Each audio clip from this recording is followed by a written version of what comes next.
Hello everyone, welcome to YouTube channel physics by Chirag sir. आज हम देखने जा रहे हैं तो projection of satellite. Projection of satellite का मीनिंग क्या होता है? तो आपको पता है कि कुछ सैटेलाइट्स जो होती है बहुत दूर तक जाती है, कुछ सैटेलाइट्स जो होती है वो थोड़ा सा डिस्टेंस उसका कम होता है, अर्थ के सरफेस से उनका जो डिस्टेंस मेजर किया जाता है वो कम से कम होता है।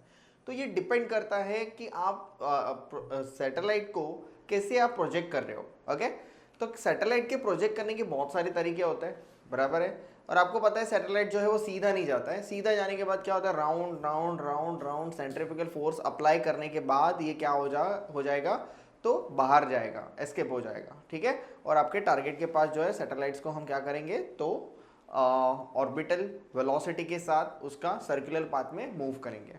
ओके, सो इसके लिए कौन से सैटेलाइट्स और जो वेलोसिटीज़ हैं वो कौन से टाइप्स होते हैं वो मैं आपको बताता हूँ, ठीक है।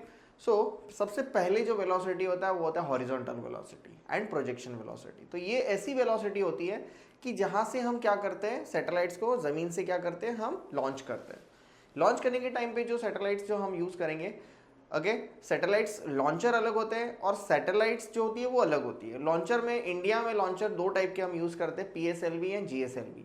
GSLV जो है वो जियो सिंक्रोनस सैटेलाइट लॉन्च व्हीकल है। ये इसकी कैपेसिटी बहुत बड़ी होती है, अगर बड़े सैटेलाइट्स या दूर तक अगर सैटेलाइट्स को लॉन्च करना है तो इसके लिए इसरो जो है, Indian space research and organisation, जो सैटेलाइट्स को लॉन्च करते हैं तो ये दो टाइप के सैटेलाइट लॉन्च व्हीकल यूज़ करते हैं। एक मैंने बताया है GSLV का फुल फॉर्म, PSLV क्या होता है, पोलार सैटेलाइट लॉन्च व्हीकल, जो कम डिस्टेंस के ऑर्बिट के लिए यूज़ किया जाता है। ऑर्बिट भी तीन टाइप के होते हैं, LEO means low earth orbit, then होता है मीडियम अर्थ ऑर्बिट और बाद में होता है तो हायर अर्थ ऑर्बिट।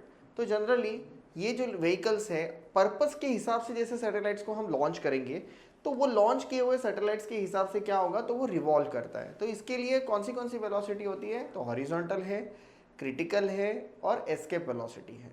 ये तीनों वेलोसिटी कंसिडर की जाती है। तो हमने एस्केप वेलोसिटी देखा है, प्रोजेक्शन मैंने अभी जस्ट बताया, और क्या है तीसरा वाला जो है वो है क्रिटिकल वेलोसिटी। क्रिटिकल वेलोसिटी का मतलब क्या होता है, जब भी वेलोसिटी सैटेलाइट्स को जब हम क्या करेंगे तो प्रोजेक्ट करेंगे, प्रोजेक्ट करने के बाद एक सर्टन हाइट के बाद उसको 90 डिग्री रोटेट करेंगे और उसको जो भी वेलोसिटी देंगे वो वेलोसिटी क्या रहेगी, तो उसकी क्रिटिकल या ऑर्बिटल वेलोसिटी रहेगी। Okay, so these are nothing but what the different types of velocities. तो आइए देखते हैं इन डिटेल कि ये वेलोसिटीज होती क्या है और इसकी कंडीशंस क्या है। तो condition for the projection of satellites, ये हमारे टॉपिक का नाम है। ओके, तो देखो सबसे पहले मैंने यहाँ पे अर्थ बनाया।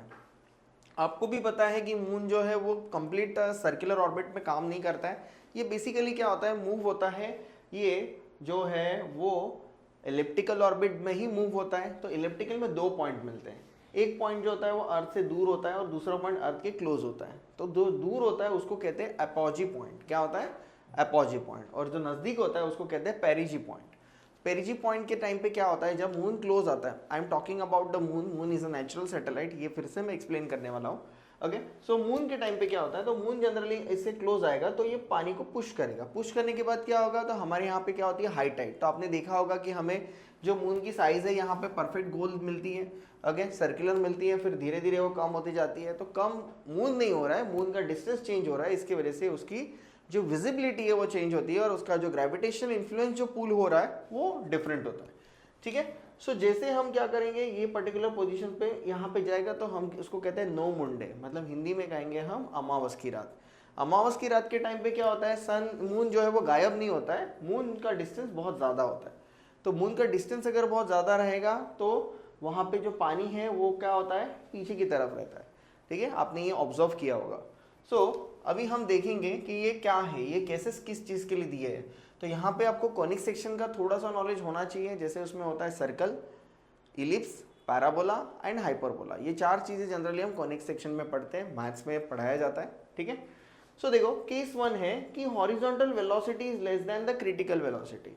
Horizontal velocity is less than the critical velocity जब रहेगा तब क्या होगा, तो बेसिकली तब होगा कि ये जो छोटा इलिप्स जो है, okay, horizontal velocity is less than critical velocity, तो छोटा इलिप्स जनरेट होगा। ये इसका सेमी मेजर एक्सिस है और ये सेमी माइनर एक्सिस है, ओके। सो जब हम वेलोसिटी को प्रोजेक्ट करेंगे तो प्रोजेक्ट करने की वेलोसिटी अगर क्या है, कम है क्रिटिकल से, तब क्या होगा, ये इलिप्टिकल ऑर्बिट का शेप बनाता है, ओके। तो अगर आपको इलिप्टिकल ऑर्बिट में अगर सैटेलाइट को रिवॉल्व करवाना है तो आपको छोटे इलिप्स का ये पर्टिकुलर कंडीशन को आपको उसको अप्लाई करना पड़ेगा।